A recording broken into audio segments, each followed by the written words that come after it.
Good morning दोस्तों, आप सभी का स्वागत है पीआरटी टीचर क्लासेस में। आज हम चैप्टर 6 को लेंगे। एनसीईआरटी क्लास 9 का चैप्टर 6 जिसका नाम है ऊतक, इसके बारे में हम लोग पढ़ेंगे। हम लोग तैयारी कर रहे हैं चंडीगढ़ जेबीटी की, ठीक है। इसी क्रम में चलते हुए आगे देखेंगे कि टिश्यू क्या होता है, क्योंकि हमने पिछली कक्षा में सेल के बारे में पढ़ लिया था। अब हम टिश्यू के बारे में पढ़ने चल रहे हैं, ठीक है। अब आपको मैं बता देता हूँ, पहला क्वेश्चन यही उठता है कि what is tissue, what is tissue, ठीक है। पहला क्वेश्चन यही उठेगा भाई, टिश्यू क्या होता है, ठीक है। यानी ऊतक क्या होते हैं, ऊतक कैसे बनते हैं। तो इसका एक सिंपल डिफिनीशन है या कहें परिभाषा है, उसको अगर हम जान ले तो हमें सारी चीज़ें धीरे धीरे क्लियर होना शुरू हो जाएंगी। तो वो कोशिकाएं, ठीक है, वो कोशिकाएं जो आकृति में समान होते हैं, कैसी होती हैं, तो आकृति में समान होती हैं तथा किसी कार्य को एक साथ करती हैं, तो कोशिकाओं के ऐसे समूह से मिलकर क्या बनता है, ऊतक बनता है, ठीक है। कोशिकाओं के ऐसे समूह से मिलकर क्या बनता है, ऊतक बनता है, ठीक है। इसी के बारे में हम लोग क्या करेंगे, आज पढ़ेंगे, ठीक है। देखिए, कुछ ऐसे चीजें होती हैं, जैसे अमीबा होता है, एक कोश की जीव होता है, तो वो सारे काम नहीं करता उसका गैसीय विनिमय होता है, ठीक है। उसके बाद वो भोजन को ग्रहण करता है, उसके बाद उत्सर्जन करता है, श्वसन क्रिया करता है। ये एक कोश की जीव है और ये सारी चीजें एक कोशिका से कर लेता है, ठीक है। तो ऐसे जीव को क्या कहेंगे, एक कोश की जीव। लेकिन कुछ ऐसे कुछ जीव होते हैं जो बहुकोशिकीय होते हैं, उसमें कुछ विशिष्ट कोशिकाएं होती हैं, विशिष्ट कार्य के लिए होती हैं। उसी तरह से अब हम इसी क्रम में आगे बढ़ते हुए देखेंगे कि समान प्रकार की कोशिकाएं मिलकर कुछ विशिष्ट कार्य करती हैं, कुछ अलग अलग कोशिकाएं मिलकर कुछ अलग विशिष्ट कार्य करते हैं। तो इसी के बारे में हमें पढ़ना है। तो हम लोग पहला पढ़ेंगे कि ऊतक क्या होता है, ऊतक के बारे में देख लीजिए, उसके बाद हम लोग आगे बढ़ते हैं, ठीक है। तो मैंने क्या बताया,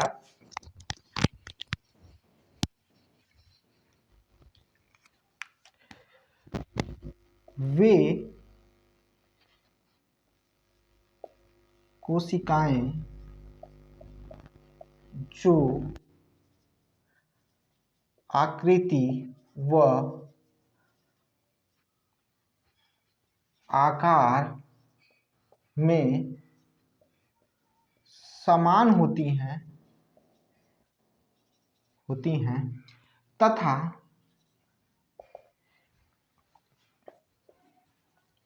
एक साथ मिलकर किसी कार्य को करती हैं, इन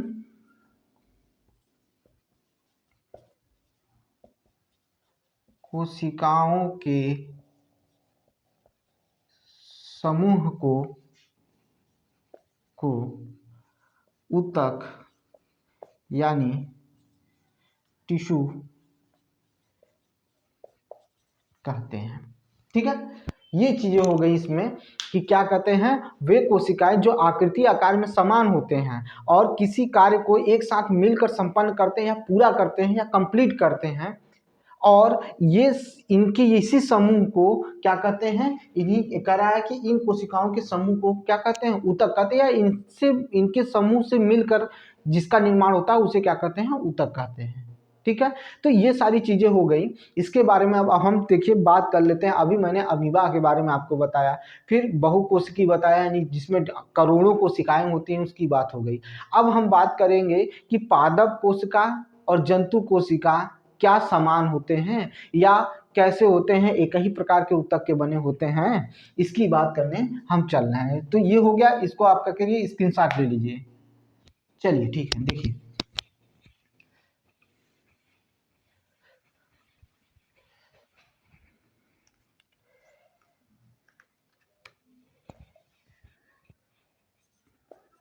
क्या पादप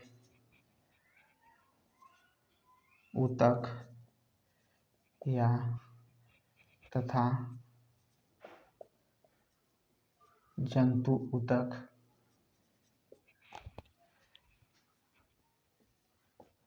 समान होते हैं। ये है आपका कि क्या पादप ऊतक या जंतु ऊतक समान होते हैं या एक ही प्रकार के ऊतक के बने होते हैं, इसके बारे में बात करेंगे। तो ऐसा कंडीशन जब आपको देखने को मिलेगा तो हम कह सकते हैं कि नहीं, ये सरासर क्या है, गलत है, नहीं है। दोनों में क्या होता है, स्पष्ट अंतर देखने को मिलता है, दोनों में स्पष्ट अंतर देखने को मिलता है, ठीक है। क्योंकि आपको भी पता है कि पौधे गति नहीं करते हैं, गति नहीं करते हैं, ठीक है। पौधे गति नहीं करते हैं, वो सीधा खड़ा होते हैं, ठीक है। उनमें बड़ी मात्रा में सहारा प्रदान करने वाले यानी उनको स्टैंड करने वाले क्या पाए जाते हैं, ऊतक होते हैं। और ये जो ऊतक होते हैं प्राय क्या होते हैं, मृत कोशिकाओं के बने होते हैं। यानी पौधों में जो ऊतक होते हैं वह अधिकांश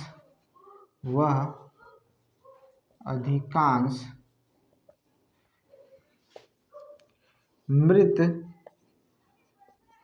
कोशिकाओं के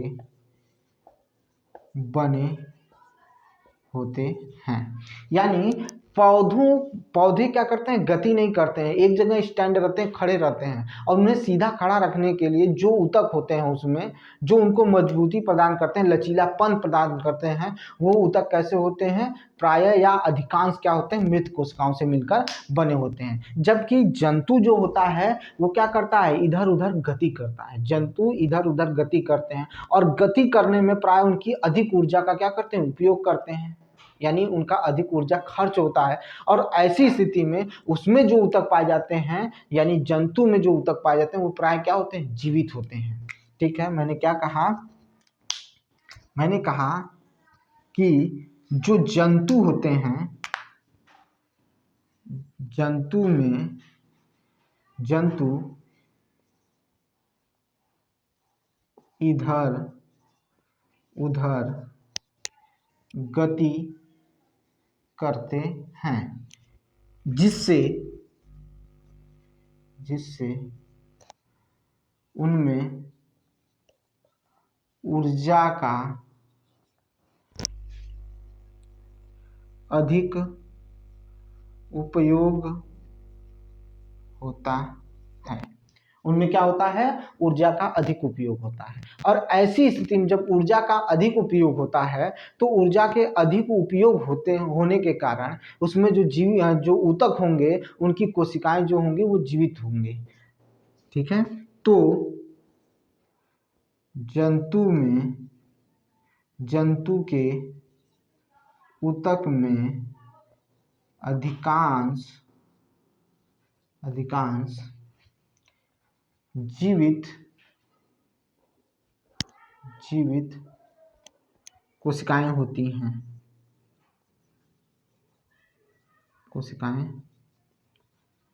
होती हैं। यानी जंतुओं में जो कोशिकाएं होती हैं वो जीवित होती हैं अधिकांशतः, और जो पौधों में जो कोशिकाएं होती हैं वो अधिकांशतः क्या होती हैं, मृत कोशिकाएं होती हैं, ठीक है। इनकी बात हो गई। अब चलते हैं पादप ऊतक के बारे में, प्लांट टिश्यू के बारे में चलेंगे। किसके बारे में चलेंगे, प्लांट टिश्यू के बारे में। देखिए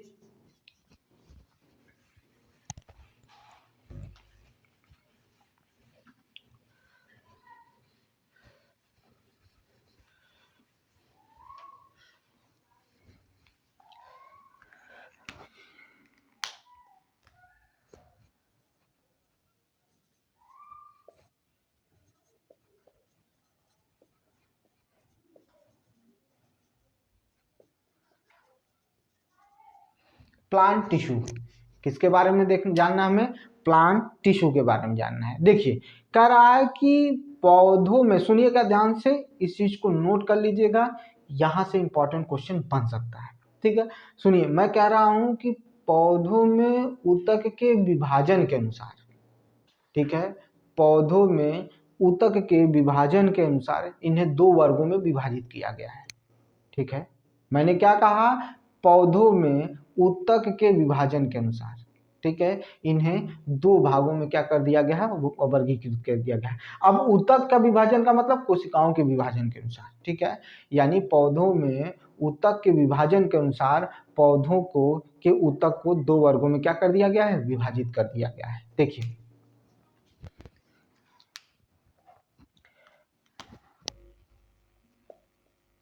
पौधों में ऊतक के विभाजन के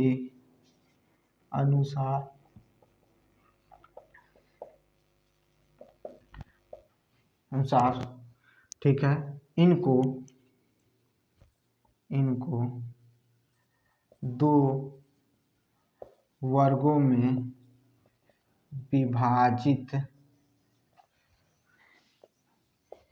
किया गया है। ठीक है, ये चीज हो गया कि पौधों में ऊतक के विभाजन के अनुसार इन्हें दो वर्गों में विभाजित किया गया है। पहला कौन सा होगा, तो पहला आपका होगा विभज्योतक।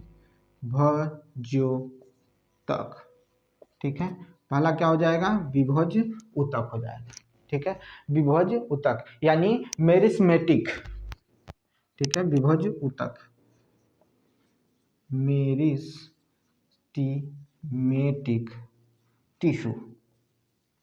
Meristematic tissue. पहला क्या हो गया, मेरिस्टेमेटिक टिश्यू हो गया आपका, ये चीज देखने को मिल गया।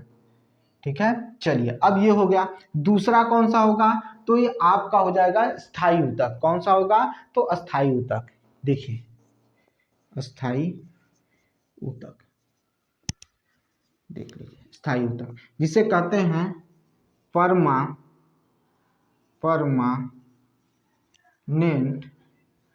टिश्यू। ठीक है, ये चीज देखने को मिल गया पादपों में, पौधों में आपको देखने को मिल गया। इसी तरह से जंतु में भी चलेंगे, लेकिन अभी पौधों की बात हो रही तो पौधों की बात कर ले।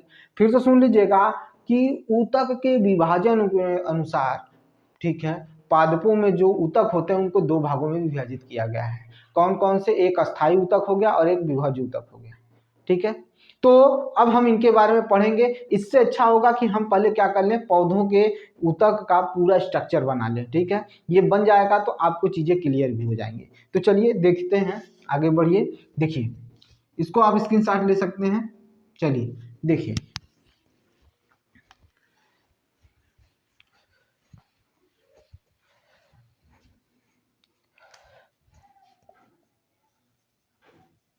Plant tissue.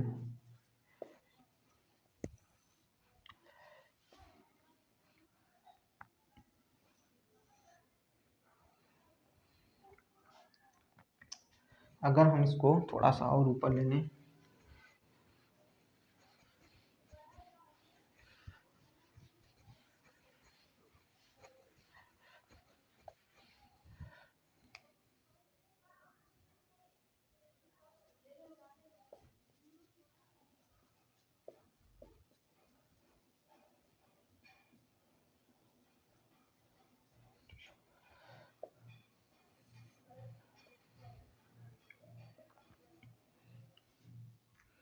यहां लिख सकते हैं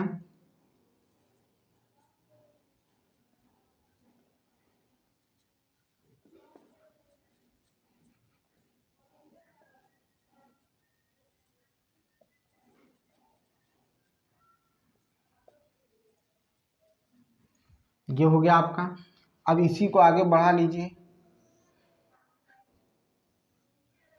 सॉरी सॉरी सॉरी सॉरी, ये हो जाएगा आपका स्थायी ऊतक। इसी को कहते हैं परमानेंट टिश्यू। ठीक है, ये हो गया आपका परमानेंट। यानी पादप ऊतक को दो भागों में बांट सकते हैं, एक होता है विभाज्य ऊतक और एक होता है आपका स्थायी ऊतक। अब हम इन्हीं को और बांटते हैं कि क्या क्या हमको देखने को मिलता है। तो इसमें अब विभाज्य ऊतक में हम इनको तीन पार्ट में डिवाइड करते हैं। पहला होता है आपका शीर्षस्थ विभाज्य ऊतक। क्या होता है, शीर्षस्थ विभाज्य ऊतक जिसे कहते हैं एपिकल, ठीक है, मेरिस्मेटिक। ठीक है, मेरिस्ट मेट, ठीक है।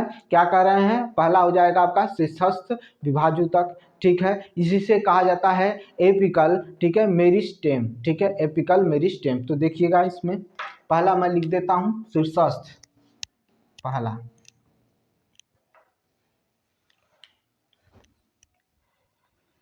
देखिए एक चीजें जान लीजिए, इसको बांटने का सिर्फ एक फायदा है कि आपको चीजें बड़ी जल्दी याद हो जाएंगी, ठीक है, और यही हमें चाहिए। हमें यहाँ थ्योरी नहीं लिखना है, हमें ऑब्जेक्टिव क्वेश्चन करने हैं, ठीक है। तो हम जो चीजें कर रहे हैं वो मतलब उन सब चीजों को क्या होता है, पूरे चैप्टर को सरल बनाने का काम करते हैं, ताकि आपको चीजें बात जो है जल्दी समझ में आए और आपको ज्यादा रटना न पड़े, ठीक है, आपको इसमें समय देना ज्यादा न पड़े, इसलिए मैं इसको बार बार करता हूँ। तो देखिए पहला क्या कह रहा हूं मैं,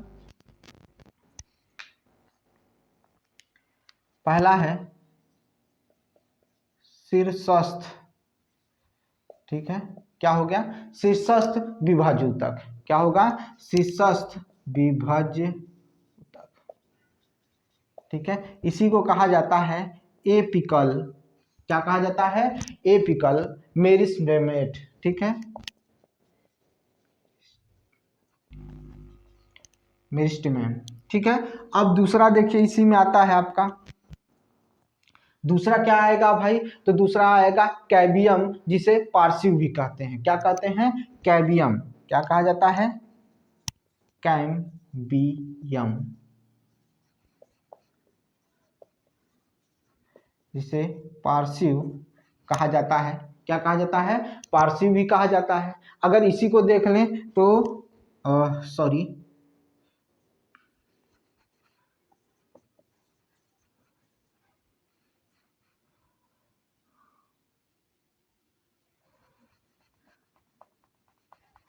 देखिए एक चीज और जान लीजिए कि चीजें जितना हमें आसान लगती है उतनी होती नहीं है, ठीक है, तो थोड़ा सा ध्यान दिया करिए, ठीक है। चलिए देखिए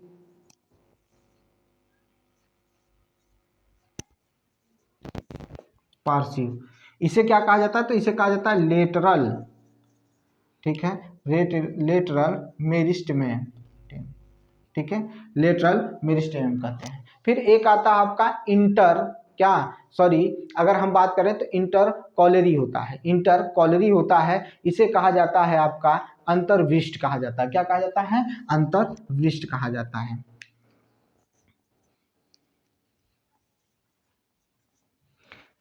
और चीजें अगर हम इन सब चीजों को अगर बार बार दोहरा लेते हैं तो चीजें क्या हो जाती हैं, हमारी तैयार हो जाती हैं, ठीक है। तो जरूर ध्यान दिया करिए कि क्या क्या चीजें बताई जा रही हैं, ठीक है।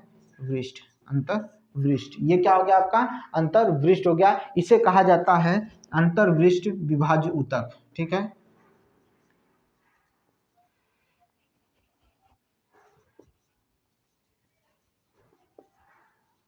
अंतर्वृष्ट विभाज्य ऊतक, इंटर कोलेरी, ठीक है, मेरिस्टेम, मेरिस्टेम, ये हो गया आपका, ये आपके तीन हो गए। इसमें कौन कौन से हुए भाई, तो पहला हो गया आपका, पहला हो गया आपका कौन सा, तो पहला इसमें कहा जाएगा शीर्षस्थ विभाजूतक, ठीक है, जिसे क्या कहा जाता है, एपिकल मेरिस्टेम कहा जाता है। दूसरा आता है आपका कौन सा आता है, तो पार्सिव या कैम्बियम आता है, जिसे क्या कहा जाता है आपका, तो अगर इसकी बात करें तो लेटरल आता है।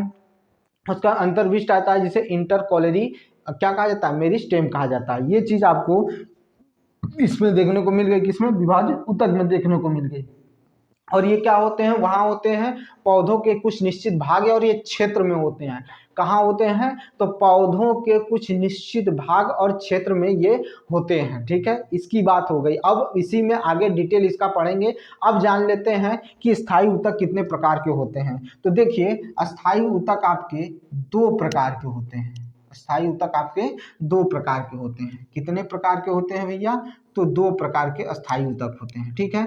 अब इनको, ये हो गए आपके अलग। अब देखिए यहाँ पर जो आपका स्थायी ऊतक होता है उसमें एक होता है सरल स्थायी ऊतक, क्या होता है, सरल स्थायी ऊतक, ठीक है, सरल स्थायी ऊतक। एक होता है आपका जटिल स्थायी ऊतक, ठीक है, जटिल स्थायी ऊतक।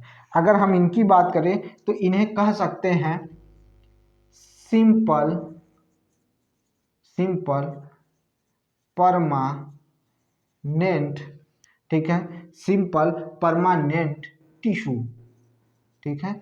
और इन्हें कहा जा सकता है कॉम्प्लेक्स, ठीक है, परमानेंट टिश्यू, ठीक है।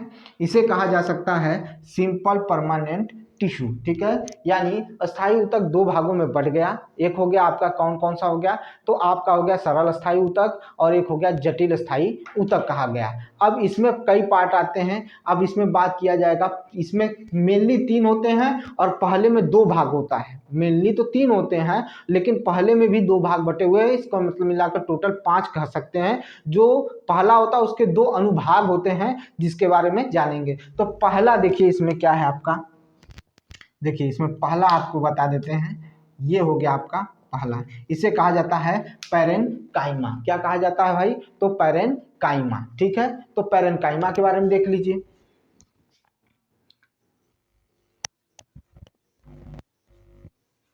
ये हो गया आपका पैरेनकाइमा। अब इसी पैरेनकाइमा के 2 भाग होते हैं। इसी पैरेनकाइमा में, ये पैरेनकाइमा तो हो गया, इसके 2 भाग और हैं। एक ये हो गया और एक ये।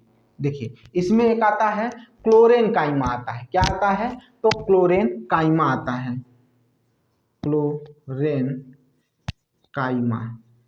ठीक है, क्लोरेनकाइमा। एक हो गया ये। एक होता है जली पौधों के लिए जिसे कहा जाता है एरेनकाइमा। क्या कहा जाता है, तो एरेनकाइमा, ठीक है, एरेनकाइमा कहा जाता है। क्या कहा जाता है, एरेनकाइमा कहा जाता है। क्लोरेनकाइमा, एरेनकाइमा किस में आएंगे, पैरेनकाइमा में आएंगे, ठीक है। अब इसके बाद 2 और मेन है, 2 और मेन है, देखिए उनको, ठीक है। देखिए अब इसमें आता है एक, वो आते हैं जो क्या करते हैं, मजबूती प्रदान करते हैं। एक इसी में एक होता है, क्या होता है, वो क्या प्रदान करता है आपको, लचीलापन प्रदान करता है। इसके बारे में भी हम पूरा क्या करते हैं, डिटेल से पढ़ेंगे, लेकिन पहले इनको देख लीजिए। तो उसका होता है कोलेनकाइमा, कोलेनकाइमा, ये हो गया आपका कोलेनकाइमा। ये क्या हो गया, कोलेनकाइमा। फिर उसके बाद आता है स्क्लेरेनकाइमा, स्केरेन, ठीक है, स्केरेनकाइमा। ये है आपका स्केरेनकाइमा। ये हो गया आपका स्केलेनकाइमा, सॉरी स्केलेनकाइमा, स्केलेनकाइमा। ये हो गए आपके क्या, सरल अस्थायी ऊतक यानी सिंपल परमानेंट टिश्यू के टाइप्स हो गए। क्या पढ़े हमने, पैरेनकाइमा पढ़ा, इसके 2 पार्ट और होते हैं, क्लोरेनकाइमा, एरेनकाइमा। फिर उसके बाद तीसरा जो आता है उसे कोलेनकाइमा कहते हैं, फिर स्केलेनकाइमा आता है। अब हम लोग पढ़ेंगे जटिल अस्थायी ऊतक। अब जटिल अस्थायी ऊतक भी क्या भाग, कितने भागों में बांट दिया गया, तो जटिल अस्थायी ऊतक भी क्या किया गया है, 2 भागों में बांट दिया गया है, ठीक है। जटिल अस्थायी ऊतक भी 2 भागों में बांट दिया गया है। तो इसमें जटिल अस्थायी ऊतक एक हो गया आपका जाइलेम। क्या होगा आपका, जाइलेम, एक क्या होगा, जाइलेम। एक होगा आपका फ्लोएम। क्या होगा, फ्लोएम। किसे क्या कहते हैं, फ्लोएम कहते हैं। ये हो गया आपका फ्लोएम। एक हो गया आपका जाइलम और एक हो गया फ्लोएम। अब इसमें भी कई टाइप्स होते हैं, इसके कई भाग होते हैं, सॉरी टाइप नहीं भाग होते हैं, उनके बारे में भी हम पढ़ेंगे। लेकिन पर्सनली अभी ये इतने ही हैं। इनको आप कह सकते हैं ये पादप ऊतक बांटे गए हैं। इन पादप ऊतक को ही हमें क्या करना है, पढ़ना है। यानी प्लांट टिश्यू में इतना ही है। पहले इसका क्या करिए, स्क्रीनशॉट ले लीजिए। चलिए समझिएगा, फिर से मैं बात बता देता हूं। जो पादप ऊतक होते हैं वो दो भागों में बांटे गए हैं। क्यों, उनके ऊतक के विभाजन के अनुसार। कौन कौन से होते हैं, तो एक होता है विभज ऊतक होता है और एक अस्थायी ऊतक होता है। विभज ऊतक 3 भाग में पाए जाते हैं, यानी 3 भाग में होते हैं। प्लांट के 3 भाग में यानी 3 क्षेत्र में वो पाए जाते हैं, ठीक है। वो 3 क्षेत्र कौन कौन से होते हैं, तो एक होता है शीर्षस्थ विभज ऊतक, कैवियम पार्श्व ऊतक होता है और एक अंतर्विष्ट होता है, ठीक है। एपिकल, लेटरल और इंटरकॉलरी होता है। ये चीज इसमें देखने को आपको मिल जाएगा। उसके बाद बात करते हैं स्थायी ऊतक में। 2 तरीके के स्थायी ऊतक होते हैं। ठीक। एक क्या होता है आपका, एक होता है एकदम सिंपल होता है, ठीक है, सिंपल परमानेंट टिश्यू होता है, और एक कॉम्प्लेक्स परमानेंट टिश्यू होता है, यानी सरल स्थायी ऊतक और जटिल स्थायी ऊतक। सरल स्थायी ऊतक में भी तीन मेन पार्ट होते हैं। एक पैरेन्काइमा होता है जिसके दो अनुभाग होते हैं, जिसे क्या कहा जाता है, क्लोरेन्काइमा कहा जाता है, और क्या कहा जाता है, तो एरेन्काइमा कहा जाता है। उसके बाद दो और मुख्य भाग आते हैं जिसे क्या कहा जाता है, तो उसमें आता है आपका क्या आएगा, कोलेनकाइमा आएगा और स्केलेनकाइमा आएगा। उसी के बाद कॉम्प्लेक्स में आएंगे, कॉम्प्लेक्स परमानेंट टिश्यू में आएंगे तो दो होंगे इसमें। इसमें एक होगा आपका कौन सा होगा, तो एक पहला होगा आपका कौन सा होगा, तो आपका होगा आपका जाइलम, और दूसरा क्या होगा, फ्लोएम होगा। अब हम बारी बारी से इन सारी चीजों को पढ़ेंगे। आप बार बार इसको रिवाइज कर लीजिए, चीजें क्या हो जाएंगी, तैयार हो जाएंगी। मैं इसे इसी वजह से इतना आसान बनाते जा रहा हूँ, इतना सिंपल करने की कोशिश कर जिससे आपकी सारी चीजें तैयार हो जाएं। ठीक है, आपको बहुत मेहनत न करना पड़े। चलिए इसको नोट करिए।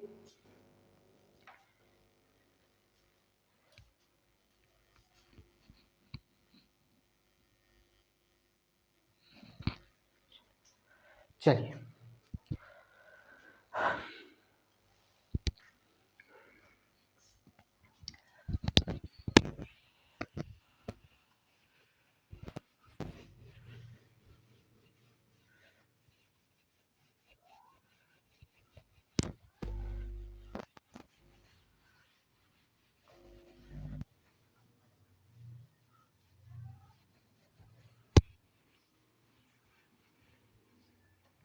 चलिए देखिए, अब हम चल रहे हैं बात करने विभाज्य ऊतक के बारे में बात करने चल रहे हैं। किसके बारे में, तो मेरिस्टेमेटिक टिश्यू के बारे में। चलिए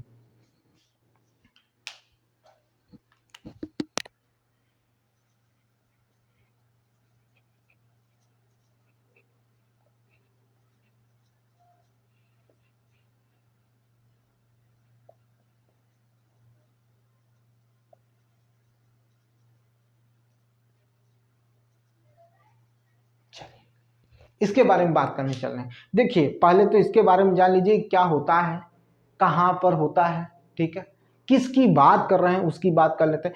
तो यह ऊतक पौधों के निश्चित क्षेत्र या भाग में क्या होते हैं, विद्यमान रहते हैं। यह ऊतक पौधों के निश्चित क्षेत्र या भाग में क्या होते हैं, विद्यमान रहते हैं। ठीक है, ये बात समझ में आई कि नहीं आई।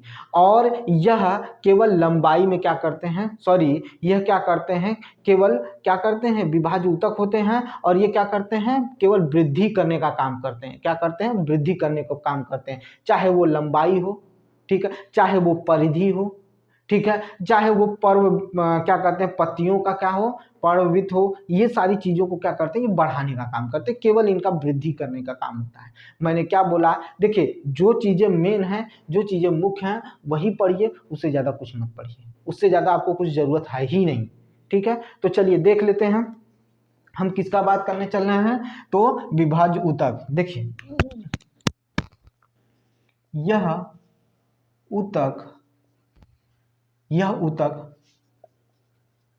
पौधों के उन भाग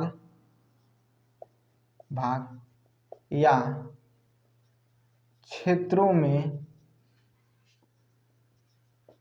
पाए जाते हैं जहां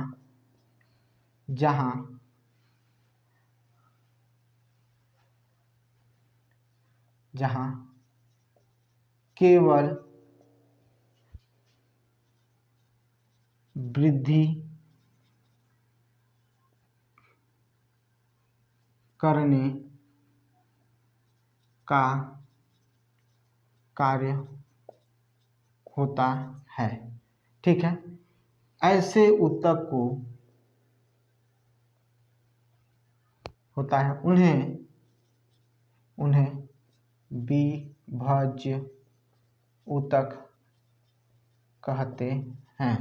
ठीक है, देखिए अपने लैंग्वेज में जितना लिखेंगे उतना ही आपको क्या करेगा, ये समझ में आएगा। ठीक है, ये चीज हो गया। देखिए मैंने क्या लिखा, यह ऊतक पौधों के उन भागों या क्षेत्रों में पाए जाते हैं जहां केवल क्या वृद्धि करने का कार्य होता है, उन्हें विभाज्य ऊतक कहते हैं। ठीक है, अब पहला इसमें चलते हैं, आपका किसकी बात करना है, शीर्षस्थ विभाज्य ऊतक। किसकी बात करना है, तो शीर्षस्थ विभाज्य ऊतक। देखिए इसका पहला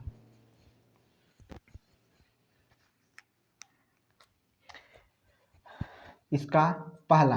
देखिए शीर्षस्थ पहले पढ़ा लेते हैं, पहले समझा लेते हैं, फिर उसके बाद लिख लीजिएगा। देखिए क्या कह रहा हूं, शीर्षस्थ विभाज्य ऊतक। शीर्षस्थ, शीर्षस्थ, शीर्ष मतलब शीर्ष पर, यानी प्लांट के शीर्ष पर। तो शीर्ष तो यहाँ पर अगर मानिए तो दो शीर्ष होंगे, एक जो जड़ होगी, रूट होगा, उसका भी कहीं ना कहीं शीर्ष होगा, और एक क्या होगा, शूट होगा, उसका भी कहीं ना कहीं शीर्ष होगा। यानी तने के शीर्ष पर और जड़ के शीर्ष पर, ठीक है। ये दोनों का क्या करता है, वृद्धि करता है, उनकी लंबाई में क्या करता है, वृद्धि करता है, ग्रोथ कराता है, ठीक है। तो मैंने किसकी बात की, तो किसी प्लांट के तने के शीर्ष पर और जड़ के शीर्ष को क्या करता है, ये बढ़ाने का काम करता है, वृद्धि करने का काम करता है। इसीलिए इसे क्या कहा गया है, शीर्षस्थ विभाज्य ऊतक कहा गया है। क्या कहा गया है, तो शीर्षस्थ विभाज्य ऊतक कहा गया है। देखिए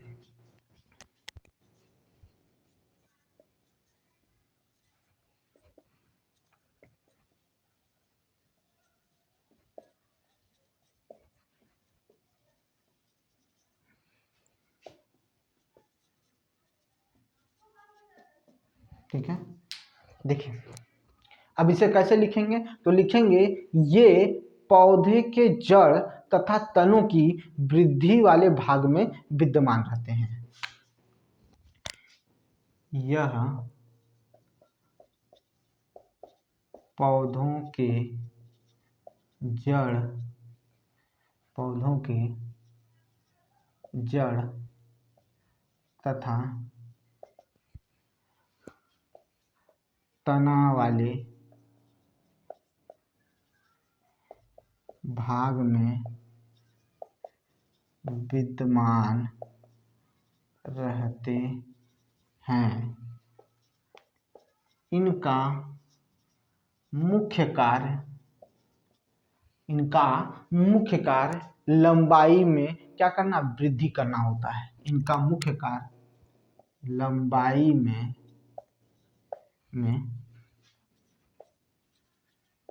वृद्धि करना होता है। इसको उतार लीजिए। ये हो गया आपका पहला शीर्षस्थ विभाज्य ऊतक, एपिकल मेरिस्टेम, ठीक है। अब दूसरा चलना शुरू करते हैं, कैम्बियम या पार्श्व। किसकी बात करने चल रहे हैं, कैम्बियम या पार्श्व की बात करना शुरू कर रहे हैं। दूसरा बियम या पार्श्व, कैम्बियम या पार्श्व विभाज्य ऊतक।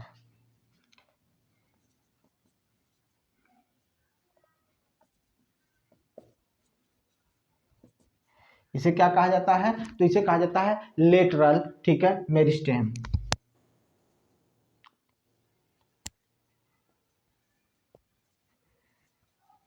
चलिए लेटरल मेरिस्टेम में देखिए क्या कह रहा हूं, ध्यान से सुनिएगा, चीजें एकदम याद हो जाएंगी। ये कह रहा है तने की परिधि और मूल में क्या करता है, वृद्धि करता है। तने की परिधि, तने की परिधि और मूल में क्या करता है, वृद्धि करता है। यह तने की परिधि या मूल में वृद्धि करता है। ये तने की परिधि या मूल में क्या करता है, वृद्धि करता है, ठीक है। ये चीज हो गया आपका किसका, तो ये हो गया आपका लेटरल, ठीक है, मेरिस्टेम। अब तीसरा देख लीजिए, तीसरा क्या है आपका, तो तीसरा है भाई अंतर्विष्ट। क्या है, अंतर्विष्ट, अंतर्विष्ट,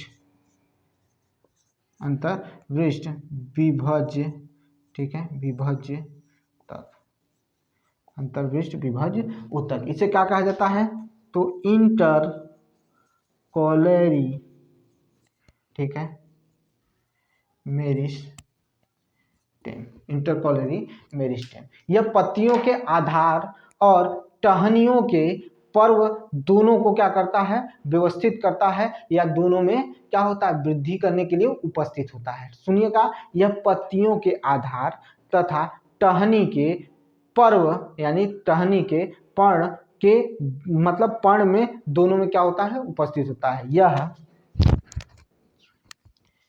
यह पत्तियों के आधार व टहनी के पर्ण पर उपस्थित होता है। अभी ये चीज इसमें क्या हो गया, कंप्लीट हुआ।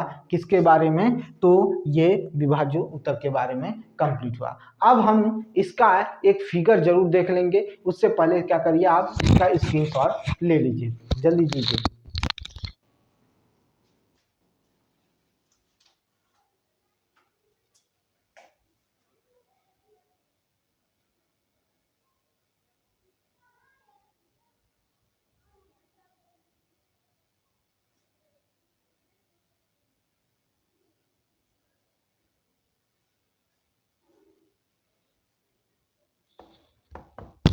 चलिए देखिए,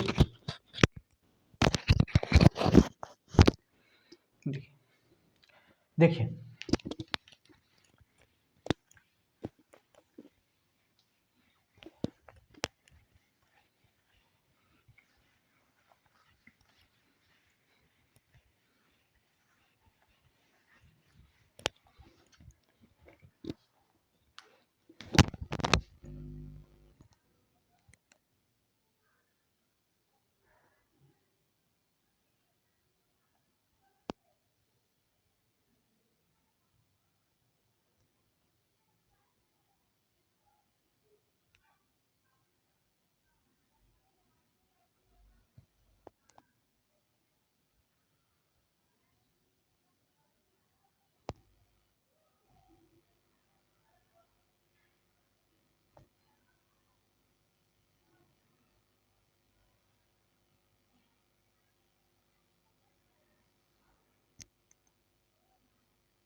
देखिए ये चीज है आपका। तो अब इसमें क्या होगा, आपकी चीजें देखने में समझ में आ जाएंगी आपको कि क्या कहना चाह रहा हूं मैं। ठीक है, देखिए यहाँ पर शीर्षस्थ विभाज्य ऊतक कहाँ होगा, तो आपका ये वाला भाग क्या हो जाएगा, शीर्षस्थ विभाज्य ऊतक, जहां पर ये टिश्यू पाए जाएंगे, जहां पर ये क्या करेगा, इसकी लंबाई में क्या करेगा, वृद्धि करेगा। तो ये है आपका शीर्षस्थ।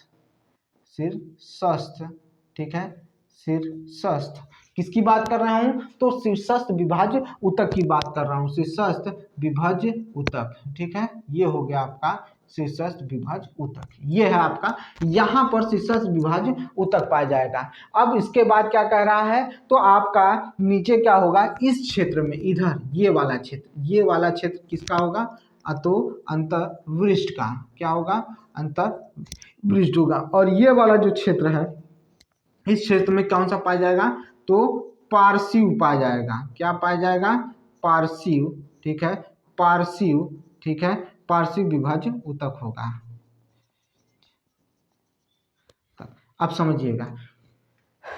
समझिएगा यहाँ पर बहुत इंपॉर्टेंट है, 2 मिनट सुनिएगा, बात सीधे क्लियर हो जाएगी। फिर से समझिएगा, समझने का प्रयास करिएगा। देखिए मैं क्या कह रहा हूं कि शीर्षस्थ विभाज्य ऊतक यह कहाँ पाया जाता है, तो जड़ और कहाँ पर, तनों के शीर्ष पर पाया जाता है। जड़ तथा तनों के शीर्ष पर, जड़ भी नीचे होगी, कोई शीर्ष स्थान होगा उसका, और तने का भी कोई शीर्ष होगा, वहां पर ये पाए जाएंगे। और ये क्या करते हैं, लंबाई में क्या करते हैं, वृद्धि करते हैं।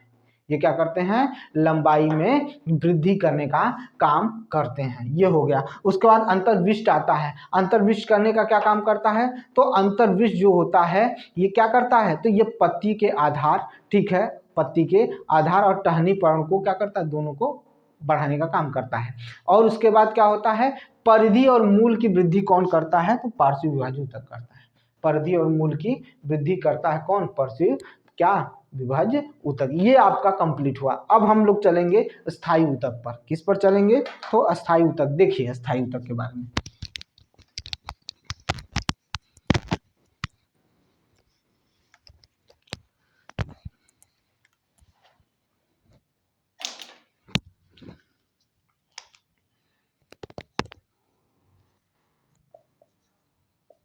स्थायी ऊतक, ठीक है। स्थायी ऊतक में भी किसको लेके चलना है? तो अस्थायी ऊतक में भी हमें पढ़ना है किसको? सिंपल परमानेंट टिश्यू के बारे में। सिंपल परमानेंट टिश्यू के बारे में। तो इसमें दो हो गए, एक हो गया कॉम्प्लेक्स परमानेंट टिश्यू और दूसरा हो गया आपका सिंपल परमानेंट टिश्यू, यानी सरल स्थायी ऊतक। सरल अस्थायी ऊतक जिसे कहा जाता है simple permanent tissue. Simple permanent tissue, इसके बारे में हमें पढ़ना है। सिंपल परमानेंट टिश्यू, पहले इनके बारे में सुन लेते हैं फिर इसके बाद करते हैं। देखिए स्थायी ऊतक कोशिकाएं कैसी होती हैं? तो ये विभेदित होकर विशिष्ट कार्य करती हैं। जो स्थायी ऊतक होते हैं ये विभेदित होकर क्या करते हैं? एक विशिष्ट कार्य करते हैं, ठीक है। पहली चीज समझ में आया। और यह एक प्रकार की कोशिकाओं से मिलकर बने होते हैं, ठीक है। और आगे विभाजित होकर अपनी शक्तियों को खो देते हैं। आगे विभाजित होकर अपनी शक्ति को खो देते हैं, इन्हीं को अस्थायी ऊतक कहा जाता है, ठीक है। अगर मैं और कुछ कहूं तो कह सकता हूं कि विभाज्य ऊतक वृद्धि करके आगे विशिष्ट कार्य करते हैं, इन्हें ही क्या कहा जाता है? अस्थायी ऊतक कहा जाता है। क्या कहा जाता है? अस्थायी ऊतक कहा जाता है। क्या कहा मैंने? कोशिकाएं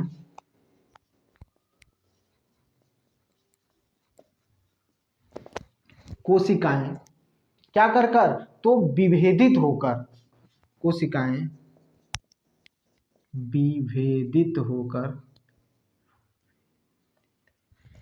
देखिए अगर मैं बार बार चीजों को बता रहा हूं, बार बार प्रयास कर रहा हूं, तो ये जान लीजिए कि उसमें कुछ न कुछ क्या है, इंपॉर्टेंट जरूर है।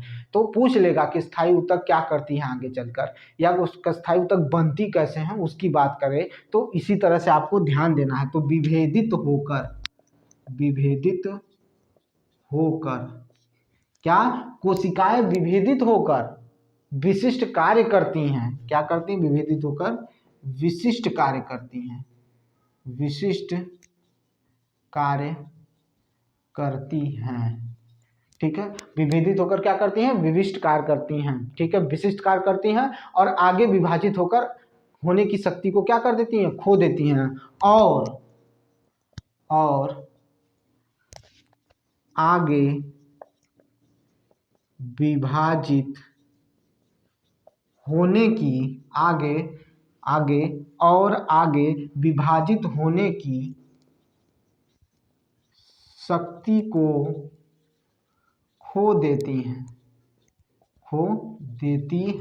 आगे विभाजित होने की शक्ति को खो देती है, उन्हें अस्थायी ऊतक कहते हैं।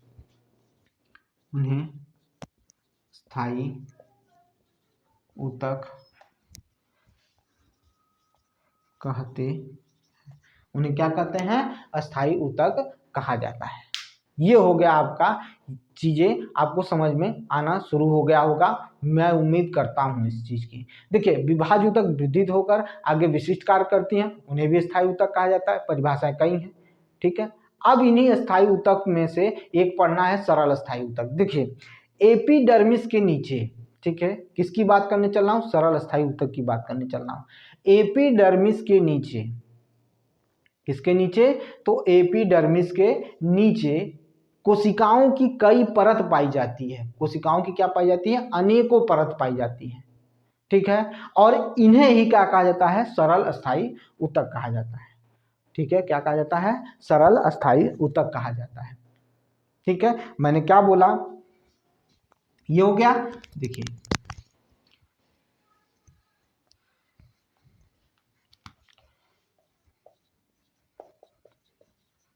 देखिए अगर बार बार चीज़ों को दोहराया जाए तो उन्हें लिखने या पढ़ने की ज़रूरत फिर नहीं होती है, वो तैयार हो जाता है। तो इसी तरह से हम लोग बार बार कर रहे हैं, ठीक है।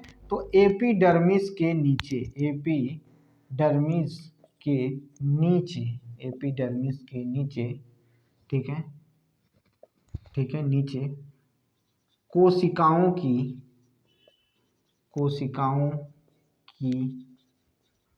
अनेकों परत पाई जाती है, जिन्हें सरल स्थायी ऊतक कहते हैं। मैंने क्या कहा? तो एपिडर्मिस के नीचे कोशिकाओं की परतें पाई जाती हैं, या कई परत पाई जाती है, या अनेकों परत पाई जाती है, इन्हें ही सरल अस्थायी ऊतक कहा जाता है।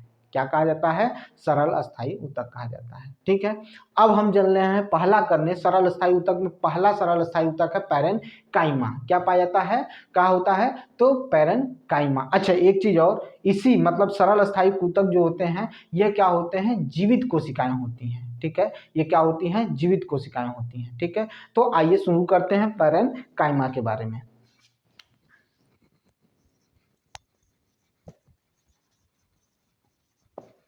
क्या पढ़ने चल रहे हैं भैया? तो पैरेन्काइमा के बारे में पढ़ना शुरू कर रहे हैं। पहला है आपका पैरेन्काइमा। ठीक है, आइए पैरेन्काइमा के बारे में सुन लीजिए क्या होता है। यह सबसे अधिक पाए जाने वाला ऊतक है। यह सबसे अधिक पाया जाने वाला ऊतक है। यह सबसे अधिक पाया जाने वाला, सबसे अधिक पाए जाने वाला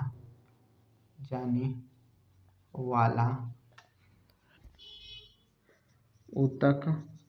यह सबसे अधिक पाए जाने वाला क्या है? ऊतक है। सबसे अधिक पाए जाने वाला क्या है? ऊतक है। ठीक है, समझ में आई कि नहीं बात? ठीक है, और यह प्रायः क्या होते हैं? बंधन मुक्त होते हैं।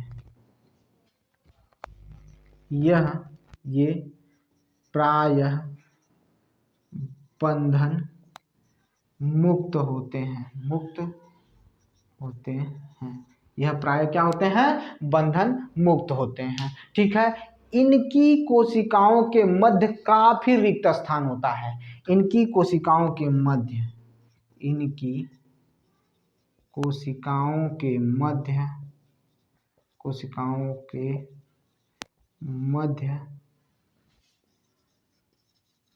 काफी रिक्त स्थान होता है। यानी यह सबसे अधिक पाए जाने वाला सरल अस्थायी ऊतक है। ठीक है, यह सबसे अधिक पाए जाने वाला सरल अस्थायी ऊतक है। ठीक है, पाए जाने वाली ऊतक है। ठीक है, यह बंधन मुक्त होते हैं। इनकी कोशिकाओं के मध्य काफी रिक्त स्थान होता है, और यह क्या करते हैं? भोजन का भंडारण करते हैं। यह ऊतक क्या होते हैं? भोजन का भंडारण करते हैं। यह ऊतक भोजन का भंडारण करते हैं। यह ऊतक क्या करते हैं? इनका मुख्य काम क्या है? तो भोजन का भंडारण करना। और यह जीवित कोशिकाएं होती हैं। इनमें अधिकांशतः जीवित कोशिकाएं होती हैं। जीवित कोशिकाएं होती हैं। ठीक है, ये हो गया। फिर से सुनिएगा, सरल अस्थायी ऊतक में पहला सबसे अधिक मात्रा में पाए जाने वाला ऊतक जो है वो पैरेन्काइमा है। यह प्रायः बंधन मुक्त होते हैं। यह ऊतक जो होते हैं इनके कोशिकाओं के बीच काफी रिक्त स्थान होता है। इन ऊतक के अंदर भोजन भंडारण करते हैं, यानी भोजन भंडारण करने की क्षमता होती है। क्षमता का, यह भोजन का भंडारण करते हैं। और क्या करते हैं? तो ये जीवित कोशिकाएं होती है। ये हो गया आपका पैरेन्काइमा। यहीं से क्वेश्चन उठेगा, इसके अलावा इसमें कहीं क्वेश्चन नहीं है। ठीक है, अब इसी में से कुछ ऐसे पैरेन्काइमा होते हैं जिसमें क्या पाया जाता है? तो क्लोरोफिल पाया जाता है। कुछ ऐसे होते हैं जिसमें क्लोरोफिल पाया जाता है। और जब ऐसे क्लोरोफिल जिनमें पाए जाते हैं भैया, तो प्रकाश संश्लेषण की क्रिया जरूर करेंगे। और प्रकाश संश्लेषण की क्रिया करेंगे तो ऐसे ऊतक को क्या कहा जाता है? तो क्लोरेन काइमा कहा जाता है। क्या कहा जाता है? क्लोरेन काइमा। तो देख लीजिए क्लोरेन काइमा। चलिए इसको देख लीजिए। चलिए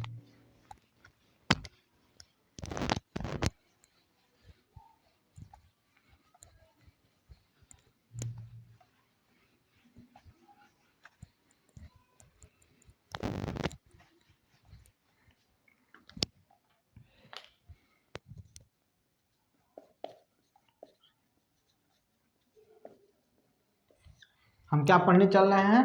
क्लोरेन काइमा को पढ़ने चल रहे हैं। देखिए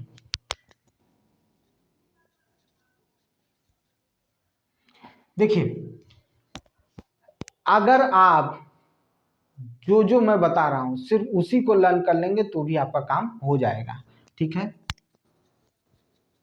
ठीक है। आइए क्लोरेन काइमा की बात करने चले। क्लोरेन काइमा क्या मैंने कहा?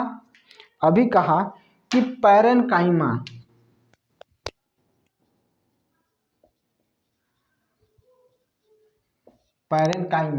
की कुछ,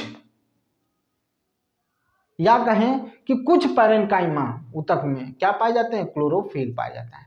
कुछ पैरेनकाइमा में या कुछ अन्य पैरेनकाइमा जिनमें क्या पाए जाते हैं? क्या पाए जाते हैं? क्लोरोफिल पाए जाते हैं। तो इसको हटा दीजिए।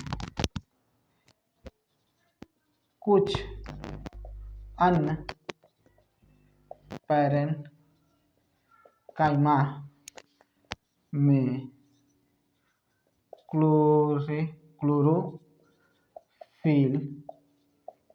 पाया जाता है, जिसके कारण वो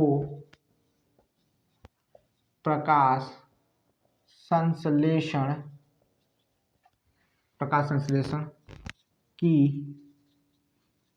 क्रिया को संपन्न करते हैं। ऐसे ऊतक को क्लोरेन काइमा कहते हैं। क्लोरेन काइमा कहते हैं। उतार लीजिए। ये चीज हो गया। कुछ पैरेनकाइमा ऐसे होते हैं जिनमें प्रकाश संश्लेषण क्लोरोफिल पाया जाता है, ताकि वो क्या कर सके? प्रकाश संश्लेषण क्रिया को संपन्न कर सके। ऐसे ऊतक को क्लोरेन काइमा कहा जाता है। ये हो गया आपका क्लोरेन काइमा। अब हम लोग पढ़ेंगे एरेन काइमा। किसके बारे में पढ़ना है हमें? एरेन काइमा के बारे में। इसको उतार लीजिए।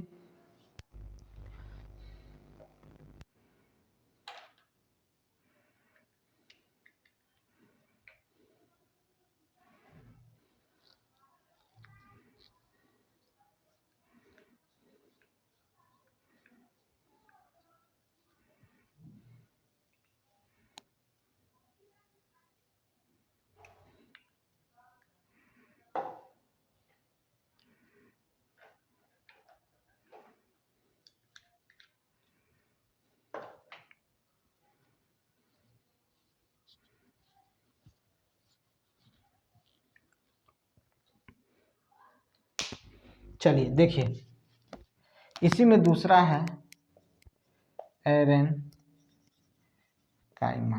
किसकी बात करने चल रहे हैं? तो एरेन काइमा की बात करने चल रहे हैं। किसकी बात होगी भाई? तो एरेन काइमा की बात होगी। ठीक है, तो एरेन काइमा क्या होता है? तो सुनिएगा एरेन काइमा के बारे में। ठीक है, देखिए, सॉरी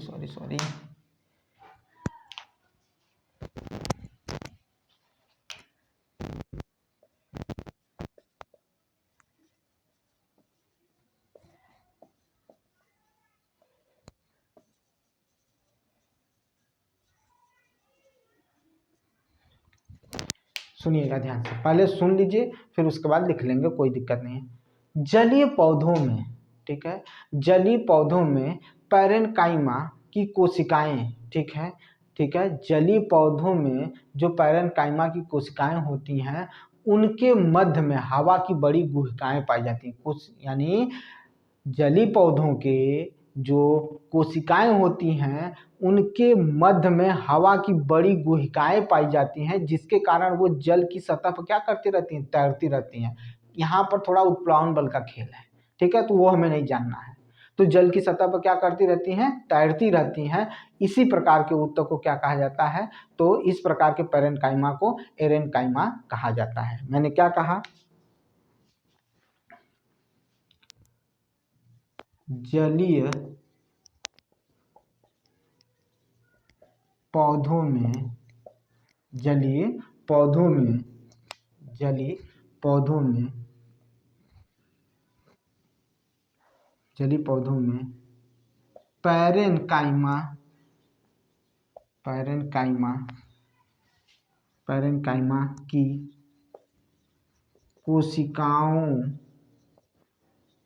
के मध्य जल की बड़ी गुहिकाएं पाई जाती हैं, जिसके कारण यह पौधे जल की सतह पर तैरते हैं जल की सतह पर तैरते हैं। ऐसे पैरेन्काइमा को एरेन्काइमा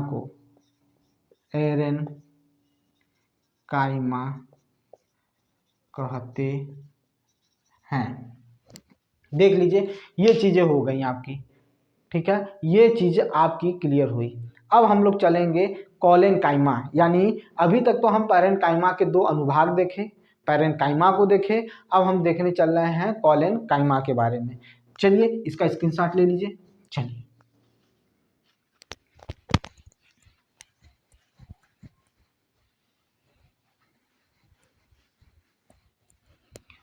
अब हम पढ़ने चल रहे हैं कॉलेनकाइमा।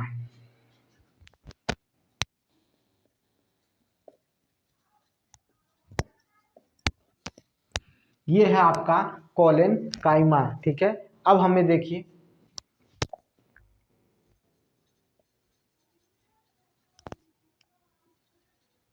ठीक है, चलिए कॉलेनकाइमा। अब देखिए कॉलेनकाइमा क्या होता है। इसके कारण पौधों में क्या देखने को मिलता है, तो लचीलापन आता है। पौधों में लचीलापन होती है या आ जाता है। इसके कारण, किसके कारण, कॉलेनकाइमा कारण। ये पौधों के विभिन्न भाग जैसे पत्तियां हो गई, तने हो गए, बिना टूटे लचीलापन आता है इनके अंदर, या लचीलापन ला देते हैं। यह पौधों को यांत्रिक सहायता देते हैं, यानी यांत्रिक सहायता प्रदान करते हैं। इस ऊतक की कोशिकाएं जीवित होती हैं। इस ऊतक की कोशिकाएं कैसी होती हैं, तो जीवित होती हैं, लंबी होती हैं और अनियमित ढंग से क्या होती हैं, मोटी होती हैं। अनियमित ढंग से क्या होती हैं, तो मोटी होती हैं।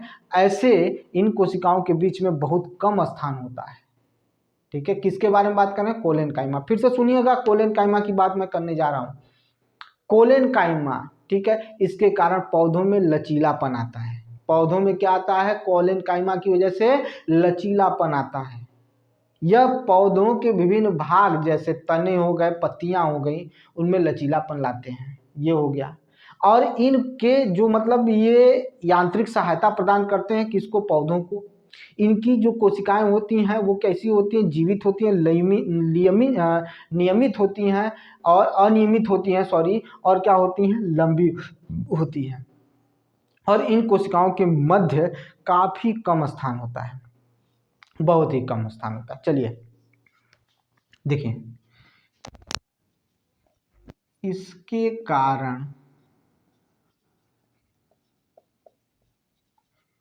कारण पौधों में लचीलापन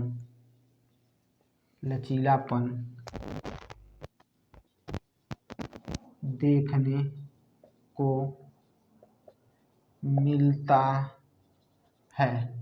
यह पौधों के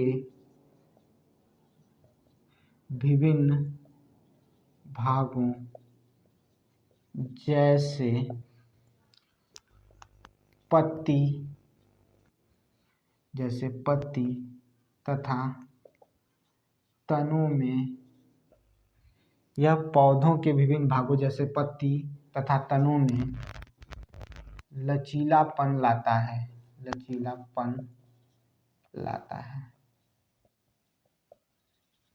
ठीक है, ये क्या करते हैं, पौधों की पत्ती तथा तनों में क्या लाते हैं, लचीलापन लाते हैं। यह पौधों को यांत्रिक सहायता प्रदान करते हैं। यह पौधों को यांत्रिक सहायता प्रदान करते हैं। यह पौधों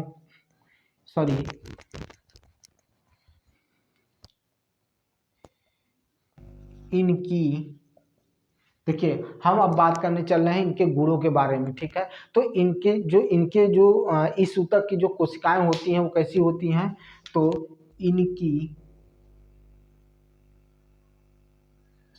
इस ऊतक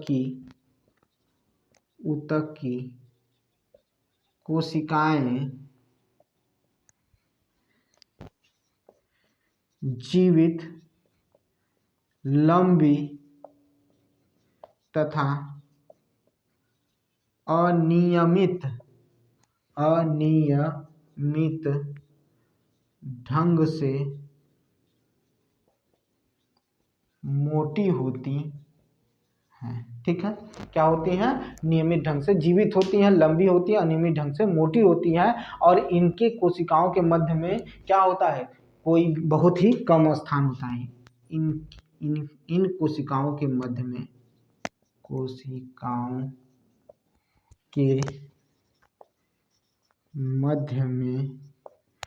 बहुत कम स्थान होता है। ये हो गया। देखिए क्या कर रहा है, इसके कारण पौधों में लचीलापन देखने को मिलता है। यह पौधों के विभिन्न भागों जैसे पत्ती, तनों में लचीलापन लाता है। यह पौधों को यांत्रिक सहायता प्रदान करते हैं। इस ऊतक की कोशिकाएं जीवित, लंबी और अनियमित ढंग से मोटी होती हैं। इन कोशिकाओं के मध्य में बहुत कम स्थान होता है। ये हो गया कॉलन काइमा। अब हम लोग पढ़ने चल रहे हैं स्क्लेरन काइमा को। किसको पढ़ने चल रहे हैं, तो स्क्लेरन काइमा को।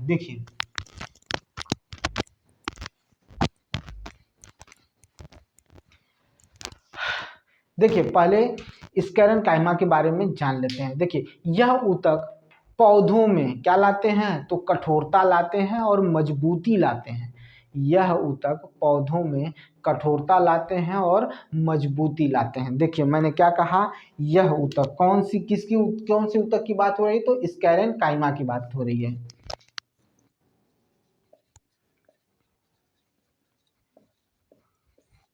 यह है आपका स्क्लेरन काइमा। मैंने क्या कहा, यह ऊतक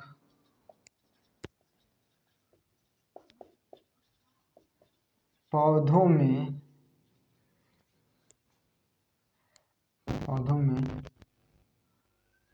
मजबूती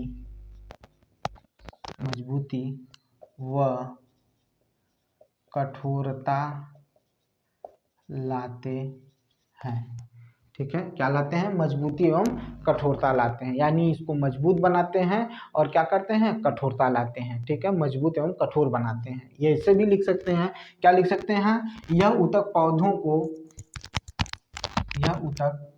को कठोर व मजबूत बनाते हैं। ये भी हो सकता है, पौधों को कठोर एवं मजबूत बनाते हैं। ठीक है, यह भी एक प्रकार के क्या होते हैं, सरल स्थायी ऊतक होते हैं। यह भी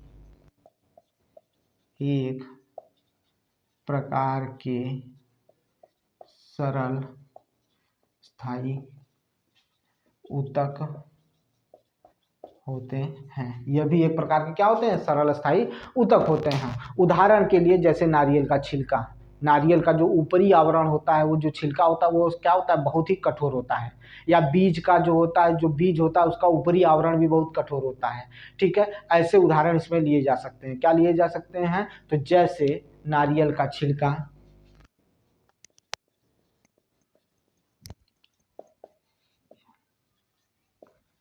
का छिलका तथा बीज का ऊपरी आवरण, बीज का ऊपरी आवरण, ठीक है, बीज का ऊपरी आवरण, ये हो गया आपका इसके बारे में। अब ये सुन लीजिए कि कैसे इसके थोड़े से इनके गुण जान लीजिए क्या होते हैं। तो इस ऊतक की कोशिकाएं जो होती हैं वो मृत होती हैं। इस ऊतक की कोशिकाएं, इस ऊतक की कोशिकाएं मृत होती हैं। क्या होती हैं, मृत होती हैं, लंबी होती हैं, ठीक है, और क्या होती हैं, पतली होती हैं। यह इस ऊतक की कोशिकाएं लंबी व पतली होती हैं, पतली होती हैं, लंबी होती हैं, पतली होती हैं। इस ऊतक में क्या होता है, इस ऊतक की जो भित्ति होती हैं वो लिग्नीन के कारण मोटी होती है। किसके कारण मोटी होती हैं, लिग्नीन के कारण। इस ऊतक की भित्ति, इस ऊतक की भित्ति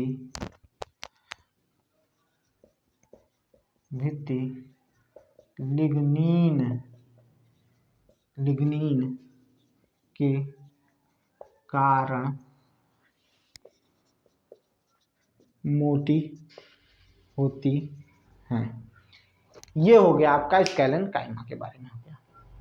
देखिए जितना मैंने आपको पढ़ा इसको सिर्फ 2 बार देख लीजिए ईमानदारी से, आपको चीजें तैयार हो जाएंगी। ठीक है, ये हो गया आपका सरल स्थायी ऊतक खत्म। अब हम लोग पढ़ेंगे जटिल स्थायी ऊतक, फिर जटिल स्थायी ऊतक के बाद जंतु ऊतक। ठीक है, और उसके बाद ये चैप्टर हो जाएगा खत्म। मिलते हैं नेक्स्ट वीडियो में, तैयारी करते रहिए, मेरे चैनल को सब्सक्राइब कर लीजिए। आपको मैं सारी चीज़ें फ्री में, सारे नोट्स फ्री में प्रोवाइड करा रहा हूँ, सिर्फ आपको पढ़ना है, मेहनत करना है। ठीक है, जुड़े रहिएगा मेरे साथ। बहुत बहुत धन्यवाद।